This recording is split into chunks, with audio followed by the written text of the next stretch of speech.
बिना सोचे समझे जो बयान दे रहे हो, तुम सह न पाओगे जो आज ज्ञान दे रहे हो। और हकीकत की चुभन से ये दिल कांप जाएगा, जरा ध्यान दो तुम किस ओर ध्यान दे रहे हो। परम आदरणीय अध्यक्ष महोदय, मैं कोड क्रमांक 44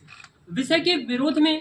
अपने तर्कों के साथ अपनी बात को प्रारंभ करूंगा, अपने विपक्षियों द्वारा दिए गए तर्कों की काट प्रस्तुत करते हुए कि ये भूल गए हैं भारतीय न्याय संहिता बीएनएस की धारा 85 को, जो यह प्रावधान करती है कि यदि कोई पति अपनी पत्नी के साथ सेक्सुअल क्रुएलिटी यानी यौन क्रूरता करता है तो उसे 3 वर्ष के कारावास की सजा दी जाती है जुर्माने के साथ। ये भूल गए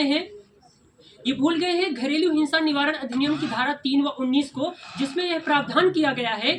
कि यदि कोई पुरुष या पति अपनी पत्नी के साथ शारीरिक, मानसिक और यौन दुर्व्यवहार यानी कि सेक्सुअल अब्यूज करता है तो उसे पनिशमेंट दी जाती है 3 वर्ष के कारावास की जुर्माने के साथ। और ये भूल गए हैं भारतीय न्याय संहिता बीएनएस की धारा 67 को, जिसमें यह प्रावधान किया गया है कि यदि कोई पति अपनी पत्नी के साथ उसकी बिना सम्मति के, उसकी इच्छा के बगैर यदि यौन संबंध बनाता है तो उसे सजा दी जाती है 7 वर्ष के कारावास की जुर्माने के साथ। और ये भूल गए हैं भारतीय दंड संहिता की धारा 377 को, जिसमें आजीवन कारावास का प्रावधान किया गया है। और ये भूल गए हैं भारतीय साक्ष्य अधिनियम की धारा 114A को, जिसमें महिलाओं के यौन संबंधी हितों की बात की गई है। तो महोदय, इन प्रावधानों से यह स्पष्ट हो जाता है कि हमारे पास दंड के पर्याप्त विधान है और हमें ऐसे किसी भी प्रकार के मैरिटल रेप के कानून की कोई आवश्यकता नहीं है। और महत्वपूर्ण बात यह है महोदय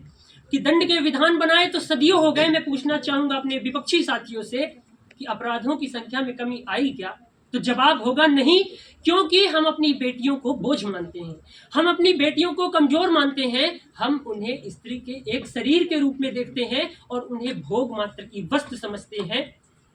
और हम उन्हें अपनी संपत्ति मानते हैं। और शायद इसी दूषित मानसिकता का परिणाम यह है महोदय कि एनसीआरबी का डाटा ये बताता है कि प्रत्येक 15 मिनट में एक बच्ची का बलात्कार हो रहा होता है। और विडंबना ये महोदय कि तब भी हम अपनी संतानों को पढ़ाना नहीं चाहते, हम उन्हें नहीं बताना चाहते कि सेक्स एजुकेशन क्या होती है, हम उन्हें नहीं बताना चाहते कि सेल्फ डिफेंस क्या होता है, हम उन्हें नहीं बताना चाहते कि पुरुष और महिला में कोई भेद नहीं होता है, हम उन्हें नहीं बताना चाहते कि आज पाश्चात्य किस प्रकार भारतीय संस्कृति को निगलता जा रहा है, हम उन्हें नहीं बताना चाहते कि आज भारतीयों के लिए अध्यात्म कितना जरूरी हो गया है। और शायद महोदय इसीलिए हम अपनी संतानों को पाश्चात्य के गलियारे में भेज देते हैं। तो परिणाम यह होता है कि कोई पुरुष नशे की लत में धुत पड़ा मिलता है तो कोई स्त्री सो कॉल्ड फेमिनिज्म और स्वतंत्रता की आड़ में फूहड़पन, अश्लीलता और नग्नता परोसती हुई आपको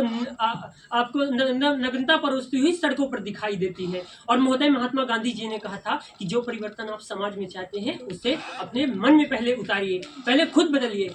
अंत में निष्कर्ष निकालते हुए बस इतना ही कहना चाहूंगा